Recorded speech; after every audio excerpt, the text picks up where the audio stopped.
Hospitals پہ، آپ فصلوں پہ، آپ اسکولوں پہ، آپ پلوں پہ، اور اس طرح سے وہ جو معاشرتی حساب سے جو عام عوام الناس کی سہولت کے لیے جو چیزیں ہیں، املاک ہیں، ان کے اوپر اٹیک نہیں کر سکتے۔ انٹرنیشنلی قانون یہ ہے۔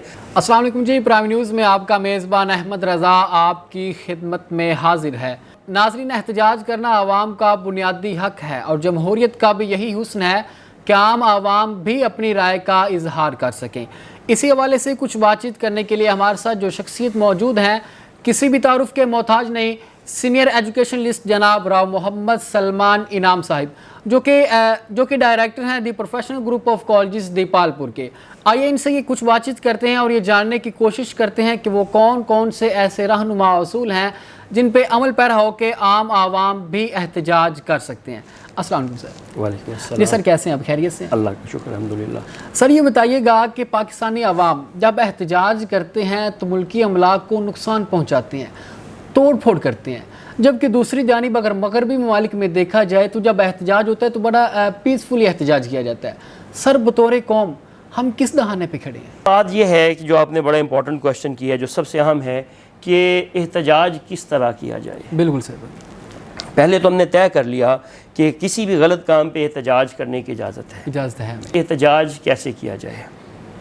دیکھیں، بات یہ ہے، احتجاج ہو لیکن ایسا احتجاج نہ ہو کہ جس کے خلاف احتجاج کیا جا رہا ہے اس کا تو نقصان کچھ نہ ہو، اس تک تو ہماری آواز نہ جائے۔ اور ایک غریب ریڑھی والا جو بیچارہ ایک فروٹ لگا رہا ہے، جس کو یہ بھی نہیں پتا کہ ہم احتجاج کس بنیاد پہ کر رہے ہیں، اور ہم اس غریب ریڑھی والے کی جس کی ایک دن کی یا شاید ایک ماہ کی روزی اس ریڑھی کے اوپر رکھی ہوئی ہے، اور ہم اس ریڑھی کو الٹا دیں اور اس کے پورے اس کی ایک ماہ کی اس کی بچوں کی روزی اس کے اوپر وہ چلی جائے۔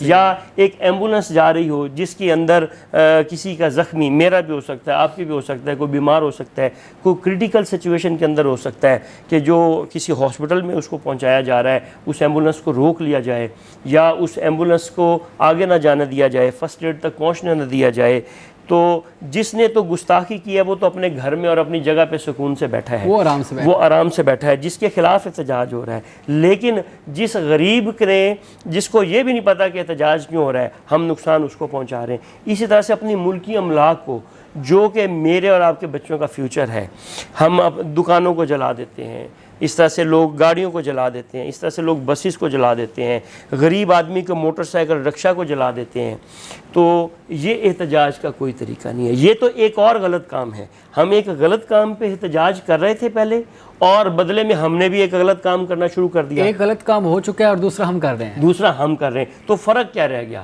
دیکھیے، جو مہذب معاشرے ہیں وہاں پہ احتجاج کے لیے انہوں نے علیحدہ سے جگہیں بنا رکھی ہیں کہ آپ وہاں جائیں اور وہاں پہ اپنا احتجاج ریکارڈ کرائیں، عوام نکلے، وہاں پہ اخباری نمائندے آئیں، وہاں پہ سوشل میڈیا کے لوگ آئیں، اور وہاں پہ احتجاج ریکارڈ کرنے کا بہترین طریقہ یہ ہے کہ یہ عمل ہوا ہے جس سے ہمیں ٹھیس پہنچی ہے، اور ہمیں اخلاقاً، ہمیں قانوناً، ہمیں آئین کے حساب سے یہ ہمارا حق بنتا ہے کہ ہم غلط بات کو پوائنٹ آؤٹ کریں اور اپنا حق مانگیں۔ پناہ حاصل کرنے کے لیے دوسروں کی جانوں کے ساتھ کھیلا جاتا ہے، آخر کیوں؟ بہت اچھا سوال ہے۔ یہ وہ سوال ہے جو ہماری یوتھ ہم سے پوچھتی ہے کہ ہم 75 ایئرز کے ہمارے ملک کی تاریخ ہو چکی ہے، اور آج تک ہم یہ بھی نہیں سیکھ سکے کہ جی ہمیں احتجاج کرتے ہوئے کن باتوں کا خیال رکھنا ہے۔ دیکھیے، جب انٹرنیشنل لیول پہ جنگیں ہوتی ہیں اس سے زیادہ تو ہنگامی حالت کبھی نہیں ہوتی۔ اس میں بھی یہ لاء ہے کہ آپ ہاسپٹلس پہ، آپ فصلوں پہ، آپ اسکولوں پہ، آپ پلوں پہ، اور اس طرح سے وہ جو معاشرتی حساب سے جو عام عوام الناس کی سہولت کے لیے جو چیزیں ہیں، املاک ہیں، ان کے اوپر اٹیک نہیں کر سکتے۔ انٹرنیشنلی قانون یہ ہے۔ ایمبولنس میں کوئی خاتون، کوئی والدہ کسی کی جا رہی ہے اور وہ ایمرجنسی میں ہے، نہیں معلوم کہ وہ میں احتجاج کر رہا ہوں اور میں اس کو روک رہا ہوں، ہو سکتا ہے میری والدہ، میری خالہ، میری بہن، میری بیٹی، میری عزیزہ اسی ایمبولنس کے اندر ہو۔ اگر میری نہیں تو آپ کی یا کسی معاشرے کے دیگر اس کی ہوگی۔ جو ہماری بہن بیٹیاں ہیں ان کا کوئی قصور نہیں ہے، ان کو یہ نہیں پتا کہ احتجاج کیوں ہو رہا ہے۔ تو یہ روکنا انتہائی بے وقوفی، احمق پن، شرپسندی ہے۔ ایک تو ایمبولینسز کو اجازت دینی چاہیے کہ وہاں سے گزر سکیں.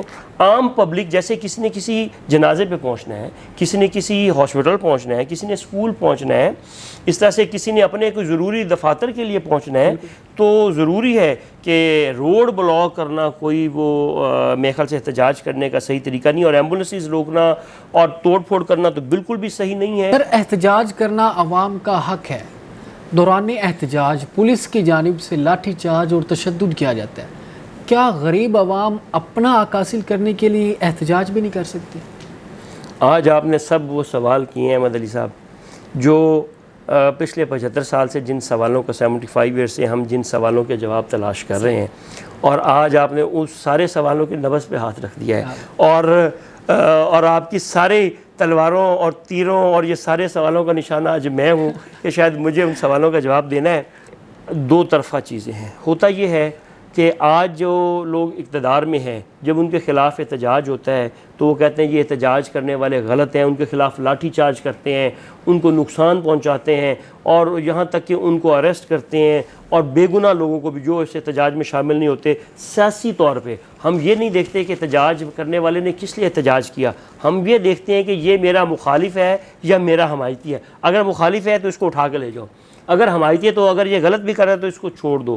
ہمیں سوچنا یہ ہے کہ ملک کے حوالے سے کون ٹھیک کر رہا ہے, کون صحیح حق مانگ رہا ہے, کون آئین کے اندر رہتے ہوئے, قانون کے اندر رہتے ہوئے اور معاشرتی اقتدار کو ذہن میں رکھتے ہوئے, جتنے ہمارے اس میں ہیں ان ساری اقتدار کو اگر ذہن میں رکھتے ہوئے کوئی احتجاج کر رہا ہے تو ہمیں لاٹھی چارج کرنے کے بجائے جو حکومت ہوتی ہے تو وہ تو ماں کی طرح سے ہوتی ہے. بالکل سر. اس کا کام ہے اپنے بچوں کا سننا. جیسے ایک والدہ جب کوئی بچہ گھر میں احتجاج کرتا ہے تو ماں اس کے بات کو پیار سے سنتی ہے اور اس کو پیار سے سمجھاتی ہے کہ دیکھو یہ ایسے نہیں ایسے ہو سکتا ہے. تو ہمیں یہ دیکھنا ہے کہ اگر احتجاج کرنے والا ٹھیک احتجاج کر رہا ہے تو ہمیں اس کو سننا چاہیے, اور اس کو بڑے مہذب انداز سے, جیسے احتجاج کرنے والے کو مہذب طریقہ اپنانا ہے تو ایسے احتجاج کو سننے اور احتجاج کو ڈسبرس کرنے والوں کو بھی مہذب انداز سے ہی اس کو ڈسبرس ان کو کرنا بھی چاہیے کہ وہ بھی احتجاج کو بڑے اچھے طریقے کے ساتھ.